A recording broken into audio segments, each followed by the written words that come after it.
I don't know what I'm talking about. I'm not speaking meaningfully about anything, okay? Because I don't know what the words I'm using are referencing. Uh, all right. Are you an atheist, Chris? Yeah, I would call myself an atheist. Okay, there is no God because.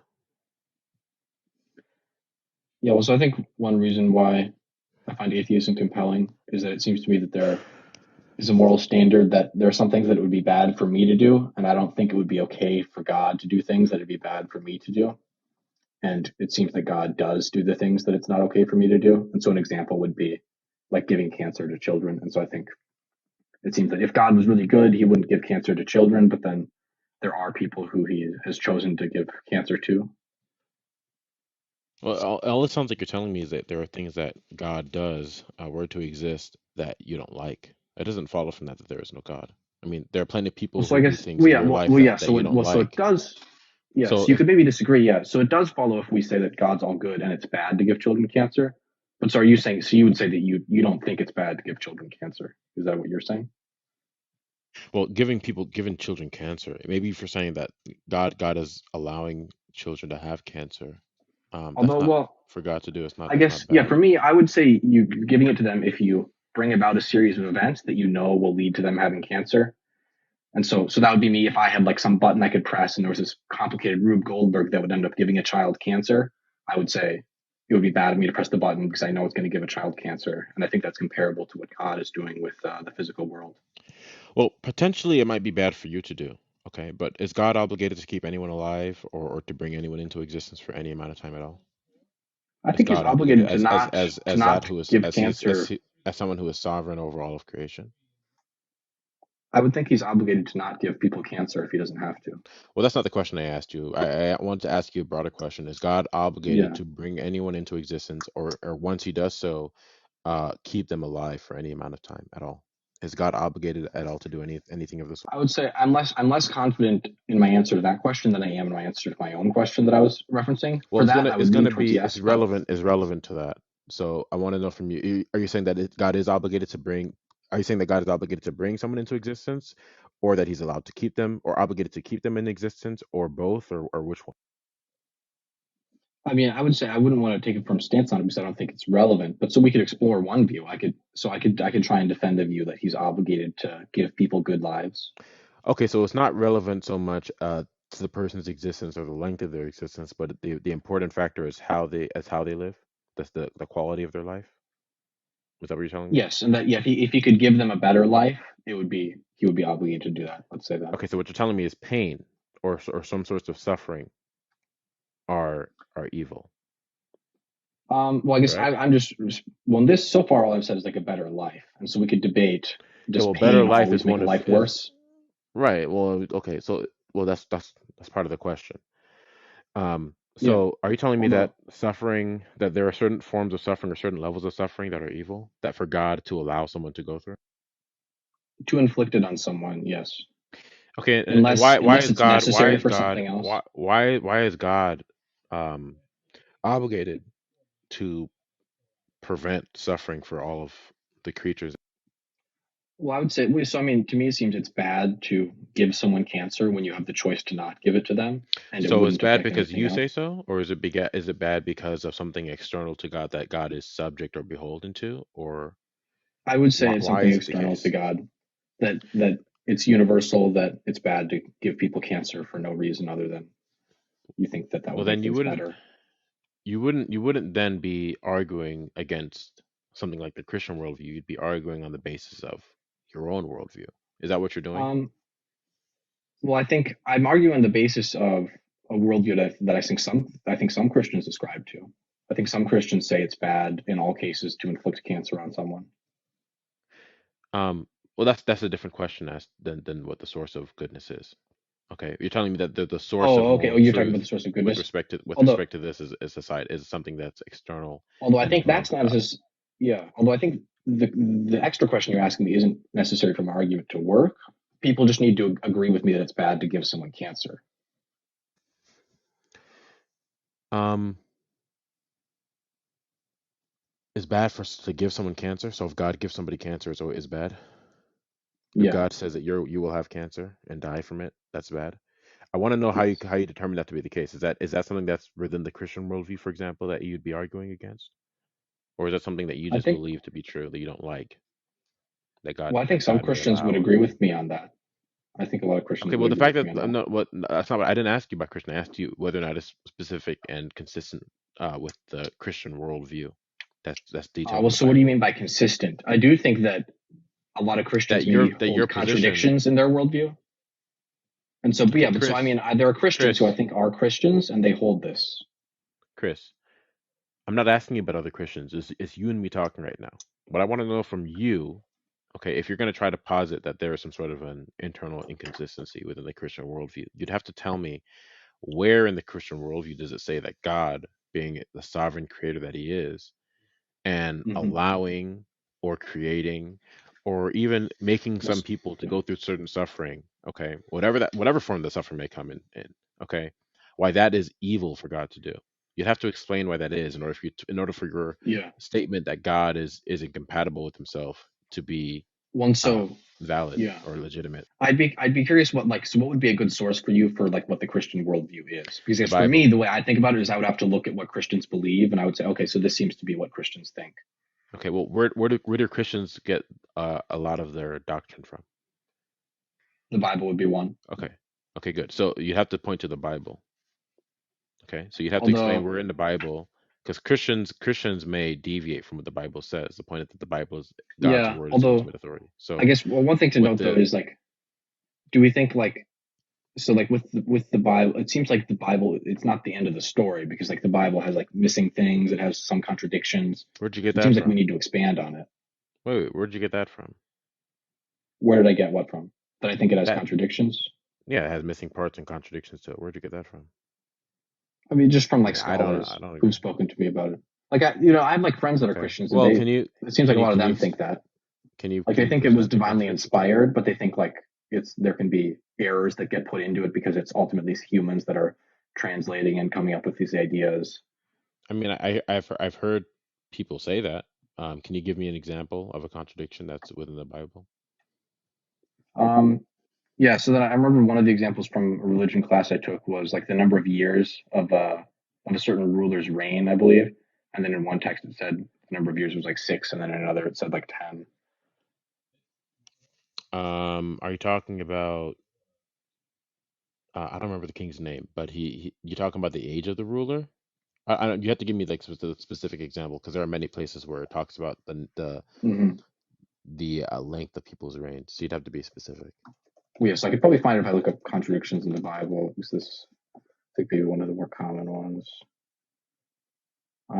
But so you think there aren't any contradictions in the Bible? Yeah, I was about to say, Is yeah, that I'm correct? going to be forthright with you. There are no contradictions in the Bible. I'm firmly confident in that. Do you think it has contradictions with with the external world, No. like in terms of Nope. well, so like one that that I found funny recently or whatever, and so I had learned about this in my religion class that I had taken. But like one thing, it seems like Jesus, like he gives bad advice at one point about sanitation. He says that it's okay to eat unclean food because it doesn't go to the heart; it goes to the stomach, and it's not bad for you. Only have to worry about bad things in the heart.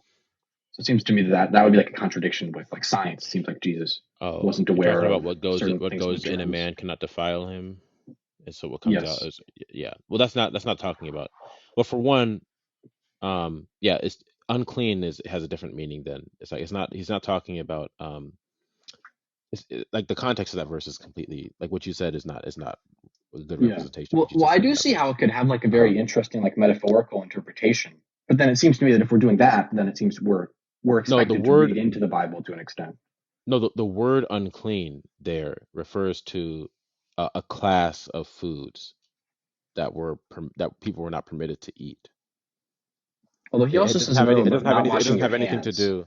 It doesn't have But anything to Jesus, do but with. he also says not to wash your hands. And other what's the other interpretation of the not washing hands thing that Jesus suggests?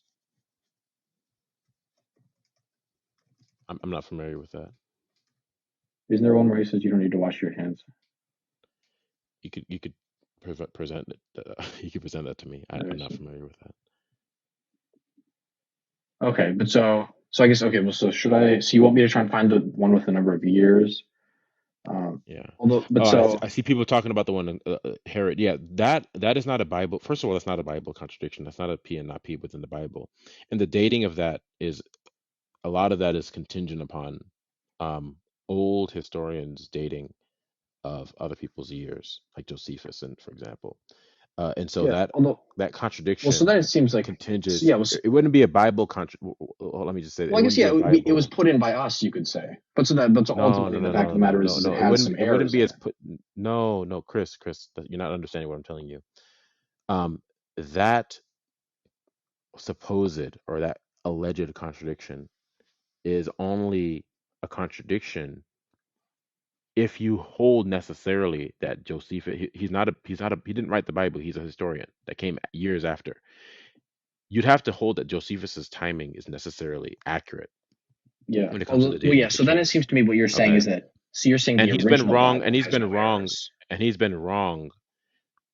Let me just finish this. He's been wrong about the datings of many things that he's written about, like temples and the buildings of certain temples and other things. I think some ceremonies, he's been wrong about the dating of that. Um, and so what you'd have to hold is that Josephus was uh, correct when it comes to all of the dating of his things. And when you're only talking about Yeah. a period of a few But years, so wait, but yeah. So I guess maybe we then should be it's clear on what like the so it's claim not a is. But contradiction. so Josephus's claims are in the Bible, right?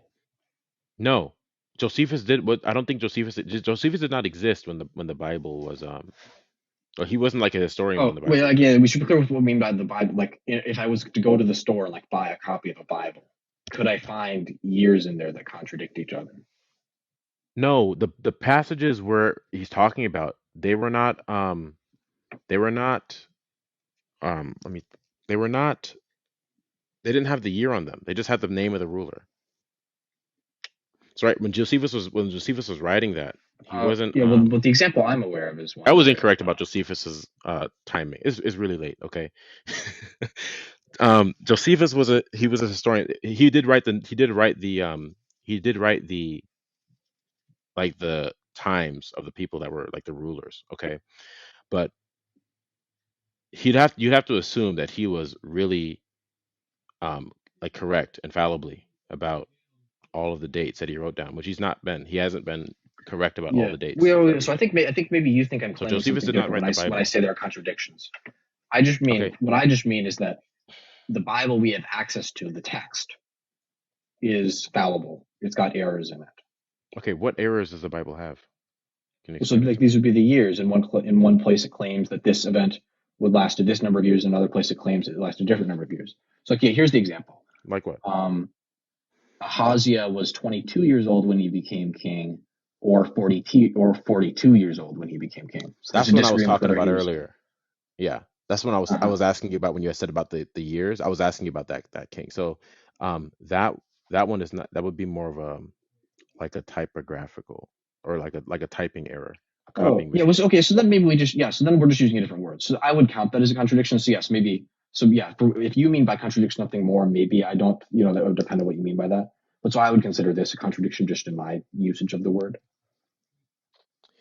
What we're talking about with the Bible, like so what you'd be reading is a translation that's based off of the copying and translating of other people, right? And so Yeah. then Well, yeah. No. those Yeah. I think copies proliferate. you could claim maybe that all the errors are human error. All the contradictions are human error. No, the number like so do you understand that there are times where the like Wait. By the way, I translations should might switch to have my other headphones. These are going to okay. run out of battery. Just a second. I was gonna say there are times when translations because we're not claiming the infallibility of the translations necessarily. We're claiming the infallibility of the autographs of um the original writings. That's what the Christians claim infallibility of, right? I think he just left. I see Chris, you're back. Can So you hear me now? can you hear me? I can hear Yeah. you. Yeah. All right. Yeah. So I guess Um where we left off, we were talking about yeah. what exactly counts as an error. Well, I was making the point that um the Christian position is not that the translations, because anyone can translate, right? The Christian position is not translations are infallible. It's that the original autographs, the original writings are infallible, and we have great confidence in what those original writings are because we have access to so many manuscripts. We have access to so many of the original or of the writings that were close to the source. You know, thousands of them, tens of thousands of them. And so because we have them, because we can cross-reference between each other, we can know what the Bible says. And then we of course we have translations of those manuscripts, translations of those groups of writings that we can further we can cross-reference those to the manuscripts, right? Those Yeah. translation Well, I manuscripts. think I can tie this back maybe a bit. But so I guess, yeah, this is maybe like a little bit all off. I of course introduced this, but yeah, I guess it seems to me just like I feel like it's normal for Christians to do stuff outside of analyzing the Bible when they build up their worldview. But I think like another example we could say like I think it's part. I would say it's part of the Christian worldview that like the Holocaust was bad, even though the Bible doesn't say anything about the Holocaust. No, the reason we know the Holocaust is bad is because Hitler did a hateful action. He was not acting lovingly towards his neighbors. He was actively killing them, right? Which the Bible explicitly commands us not to do, right? And Because so it's the not Bible it's an says act it's that bad is to kill, right? yeah, as the Bible says But it so is then, yeah, immoral to so do I would so. say that giving people cancer counts as killing them. Did I say it's bad to kill? I meant to say it's bad to murder because there's a difference. Okay, and so, but so would you say that Because the Bible, the if I actual had word some there for pill, the if word I had for some thou pill shalt that not I knew could murder, give, not go if I ahead. had some pill that I knew could give someone cancer, deathly cancer, would it be murder for me to give it to them? For you to give it to them, yes, but not necessarily for God, because God is sovereign over creation, and And so, what would you? that's And so, important. it seems to me like most reasonable definitions of murder would say that God's committing murder. No, because murder is defined as unjustified killing, right? So that's why the first question I asked you, right, when it comes to is God, for one, obligated to keep anyone alive for any That would obligation mean or any period of time? murder is Um, subjective. It's subjective to us. It's not objective. no, no, it does not. It does not mean that. Okay. God can give someone cancer, and that's fine. But if I were to give someone cancer, that would be murder. That's subjective. No, it's not. No, it's Okay. not. Okay. Yeah. That's not Well, so I true. think it seems unreasonable to me That would to. be like saying the rules of chess are not objective because we can just go out of turn, right? Because certain things apply to certain things and other things in certain Yeah. contexts. It's That just does that it not seems to make me the that these rule rules should apply subjective, to God. Jay. Okay, like Whatever you this say. is just when people say Jay. I'm not saying this to be well. Let me not say. Okay, all right. Chris, the rules are not subjective. Okay, so just ignore what Jay said. Just because they apply to different things. Okay, One rule for them, it doesn't mean that they're for me. Jay. Listen. I want to be gracious to you. Okay, so that's why I just stopped talking to you. You can stay on the stage, but please. Okay, it's too late. Yeah, I do think that sometimes there can be different rules for different people. Although I think Okay, in this case, I don't exactly. think it would be justified. But I think that's a coherent concept. Well, it's the relevant symmetry breaker here again would be that God is sovereign over creation. He's the Yeah. Lord over creation, and we are not. We don't have rights to anyone else's life. Okay, But God, so as the it would seem to creator of me all that. things, does have the authority over life and death But that so we if don't I have. created some person, does that give me the right to give them cancer? If you created someone, Yeah. you haven't created. If you were sovereign over all of creation, if you were sovereign over that, I then think sure. I think we But aren't too you're far sovereign off over what technologically from creation? being able to create If you were a someone. god, right? You're just asking like if you were God, right? Well, What if you're God does sovereign have the over right and the Although I think prerogative. well I think well Jay, yeah. this is the last time I'm gonna ask you to mute your mic, Jay. Go ahead, Chris. Wait, so I think yes, the example you gave wasn't just like you can do anything, but if you were able to create someone, you would have sovereignty over them. And I think that we will be able to create people in the future, like genetically with technology. And it would seem to me it would still be wrong to give those people Well, cancer, even if we created them. I don't agree that that's even possible. I don't agree that that's possible. But even in that case, you wouldn't be the creator of life. So, like for example, mothers in one sense create children, but in another sense they don't create their children, right? They're not the author of the life of the Yeah. children, right? I think we They could may engineer a they whole new may life give form. rise to biological processes which will cause a formation of the physical body of the child, but they don't breathe the life into the child itself, right? So when we say that God is sovereign over creation, we say that God is sovereign over life, right? God has authority over life and death. God is not obligated to keep anyone alive, right, for any amount of time at all, right? Because Mhm. God is the author of life. God is the sustainer of life. We are Well, not it in seems that to me, position as creation, it seems to me that as that creatures. should be a sufficient excuse, right? Like if, like just because you created it, now you don't need to be nice to those people. I would say you always need to be nice to That's not what I people. said. Darth, But or not? well, I I see think Darth. I think Chris, that's not what I it's said. you're not being nice if you give them cancer, right? Now you're just opining on what you think God does and what you think about what God does, right? All you've been giving me right now is what you deem to be wrong and what you don't like about God's actions. None of that doesn't say anything about whether or not God's actions are right or wrong, which you'd have to do, okay? Yeah. Because you're saying Well, that yeah. So God I'm is claiming evil. that this is wrong, and so yeah, you could maybe deny that it's wrong. Although, No, but I think what a lot you're of people saying would think is, that it's listen wrong. to me. What you're saying is God is not nice because he doesn't conform to what your plan of creation would be. Okay? Well, no, I That's would it. think I'm not even. I'm just Sir, saying. is I'm saying if we niceness, agree it's is wrong to give goodness, people is cancer. good. Listen to me. Okay? You are making a typical unbeliever's mistake. Okay? You're making a category error. You are conceiving of God as though he were a human being, but who had all of these supernatural powers. This is a category error. Okay? Now, when you say God is not nice because he has permitted death and suffering Well, I would say through he the court. causes it. He does. He doesn't Listen to me. permit it. He Listen. brings it Okay. about. Listen. Okay. It's distinction without a difference. Okay. Now, Okay. when you say God is not nice, right?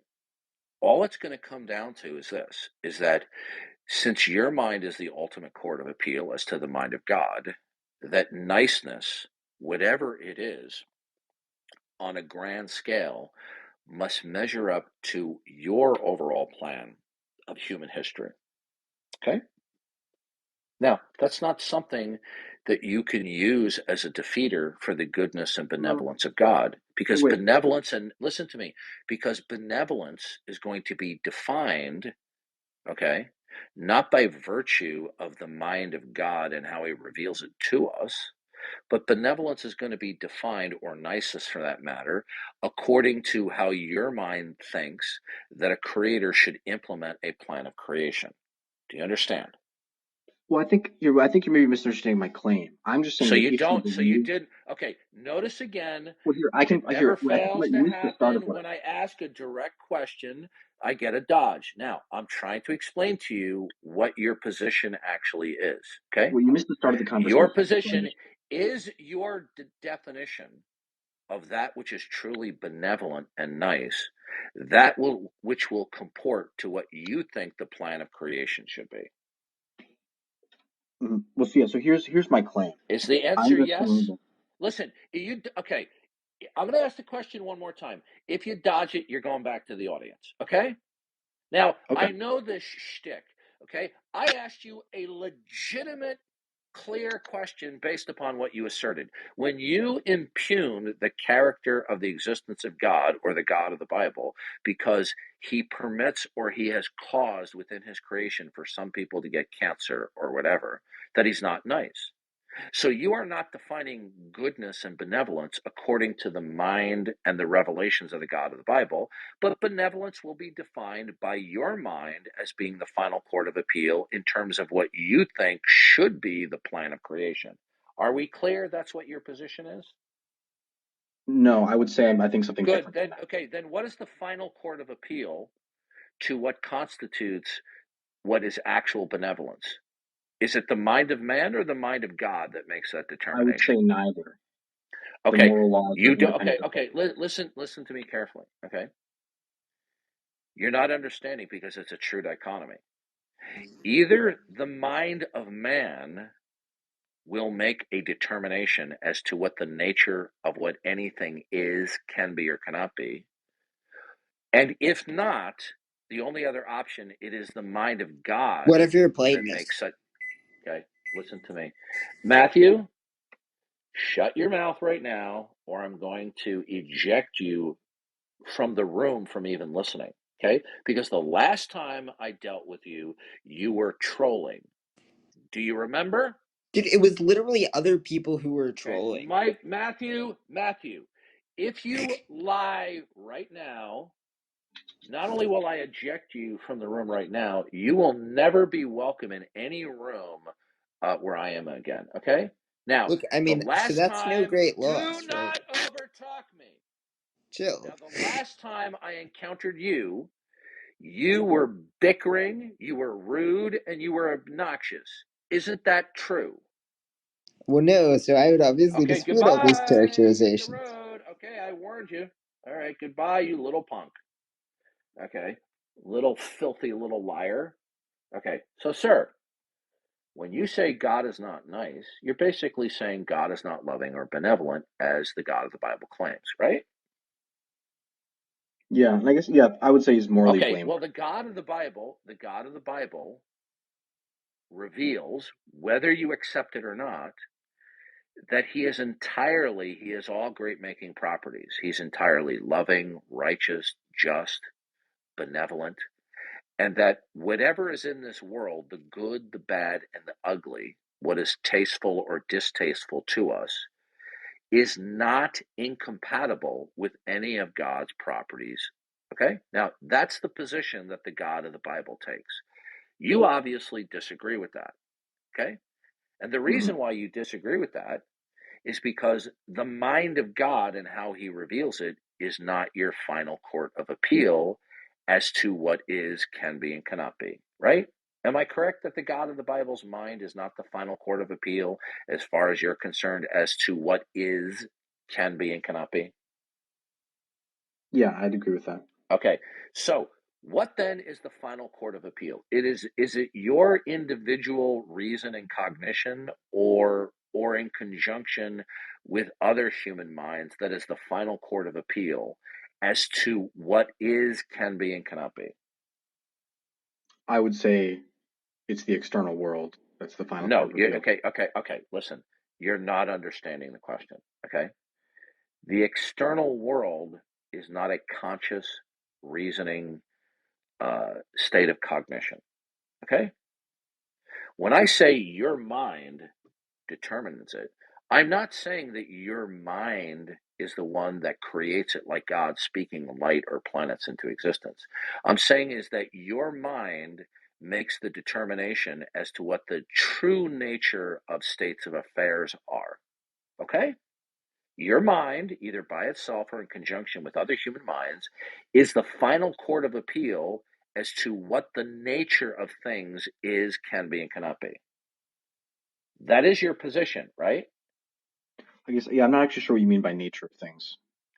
The ontology of things, the nature of being, what something is in and of itself and in conjunction or relationship to any other state of affairs.